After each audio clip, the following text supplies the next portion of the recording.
saya Agung Ubaidillah dengan NIM 2307002 akan mempresentasikan sebuah tugas besar mesin learning dengan dosen pengampu yakni Ibu Sontilena dengan judul Pengembangan Sistem Prediksi Potensi Viral Konten Instagram berbasis mesin learning dalam mendukung smart social. Oke.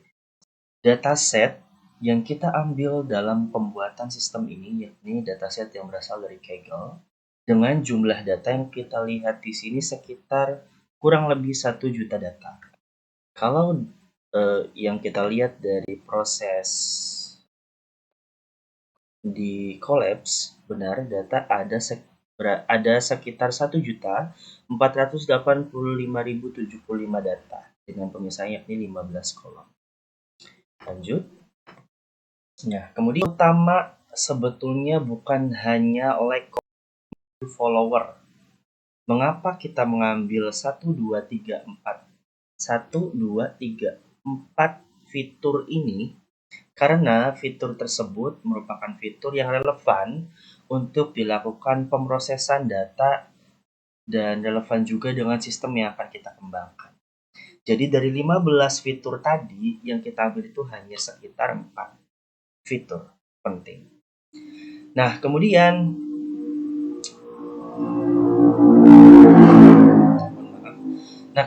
untuk targetnya sendiri kita punya 2 target, yakni targetnya itu hanya ada 0 dan 1. 0 berarti dia tidak viral dan 1 berarti dia viral. Nah, kemudian kita masuk ke dalam metode. Metode yang kita lakukan yang pertama ada pre-processing, yakni cleaning data, di mana pada proses cleaning data ini, data itu dibersihkan. Kita ambil data dari Kaggle, yang mana mungkin bisa dikatakan sebagai di Kaggle kan ada data yang mungkin sudah bersih, ada data yang mungkin masih random, ada data yang mungkin masih kurang relevan untuk digunakan secara langsung gitu.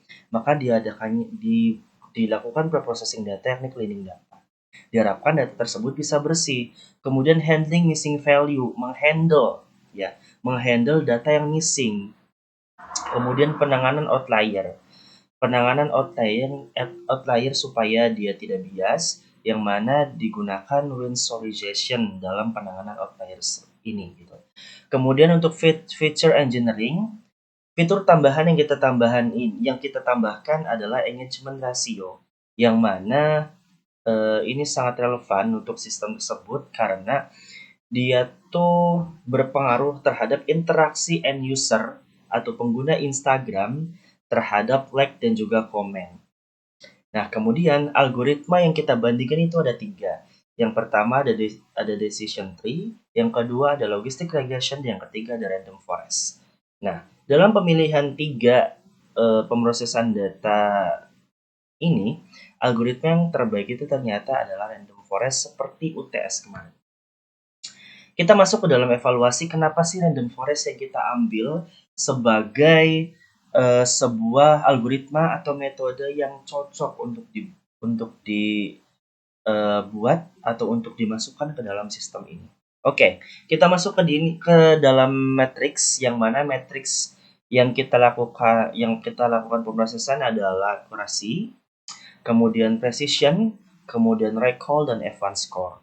Yang mana di sini di algoritma decision tree akurasinya itu 1, precisionnya 1, recall 1, advanced score-nya 1. Memang bagus, hanya saja dominan itu datanya ketika terlalu tinggi itu kan mungkin kurang baik juga gitu. Maka kita cek lagi ke logistic regression. Di logistic regression itu mulai berbeda. Nah, di logistic regression ini akurasinya 0,99, precisionnya 0,99, recall-nya ini 0,98, F1 score-nya ini 0,99. Ini juga cukup stabil ya kan. Nah, kemudian kita masuk ke yang ketiga nih, yang random forest, yang kita anggap sebagai algoritma atau metode yang paling optimal untuk digunakan dalam sistem ini. Nah, random forest itu akurasinya 1, presisinya 1, recall-nya 1, F1 score-nya 1. Kalau ditanya kenapa sih random forest dan decision tree kan sama ya, akurasi, precision, recall, dan F1 score-nya.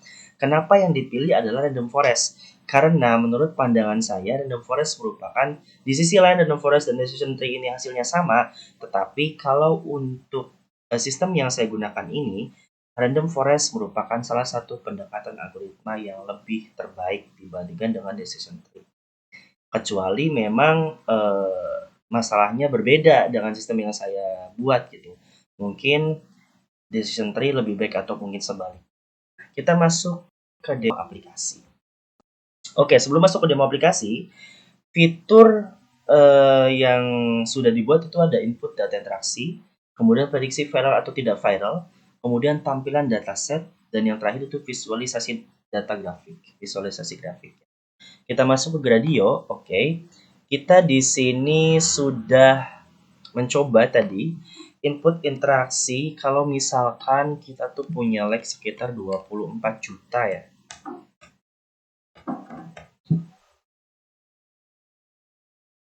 Kemudian komennya 30.000, video view-nya 65 juta, followersnya sekitar 2 juta. Maka prediksi yang dihasilkan dari inputan ini adalah konten berpotensi viral. Ya, like-nya 24 juta, kemudian komennya itu sekitar 30.000, video view-nya lebih tinggi daripada like, dan followersnya pun sudah cukup baik, bisa dikatakan baik sekitar 2 juta followers, maka prediksi yang dihasilkan pun akan berpotensi viral. Nah, kita masuk ke dalam dataset. Di sini datasetnya memang masih dataset random yang kita ambil dari Kaggle itu. Ada yang bahasa Inggris, ada yang bahasa Thailand, ada yang mungkin hanya emoticon gitu. Nah, kemudian untuk masuk ke visualisasi, di sini visualisasi data ternyata lebih dominan atau lebih banyak sekitar 0, sekian persen dibandingkan dengan viral. Jadi data viral itu distribusi dataset data yang tidak viral itu lebih banyak daripada data yang viral dalam dataset tersebut gitu. Nah, kalau dari grafik hasil input user tadi, ini kan kita menginput beberapa like seperti like, comment, video view, dan follower.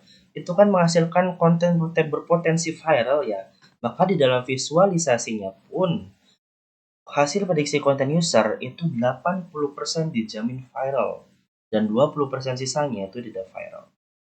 Kenapa demikian?